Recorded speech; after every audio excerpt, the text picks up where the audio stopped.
بعض لوگوں کے ذہن میں یہ ایک سوال پیدا ہوتا ہے اور عمومی طور پہ کبھی طلاقیں معاشرے میں ہو جاتی ہیں تو ایک شبہ بیچ میں ڈال دیا جاتا ہے کہ آپ نے جب طلاق دی تھی عورت اس وقت سامنے تھی؟ تو آدمی کہتا ہے نہیں، وہ اس وقت سامنے نہیں تھی، وہ کچن میں چلی گئی تھی یا وہ دوسرے کمرے میں چلی گئی تھی تو اس وقت میں نے طلاق دی تھی۔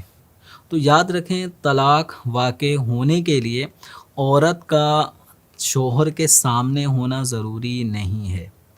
اسی طرح الفاظ طلاق عورت نے سنے ہوں، طلاق واقع ہونے کے لیے یہ بھی ضروری نہیں ہے۔ اسی طرح طلاق 2-4 افراد کو گواہ بنا کر دی ہو، طلاق واقع ہونے کے لیے گواہ بنانا بھی ضروری نہیں ہے۔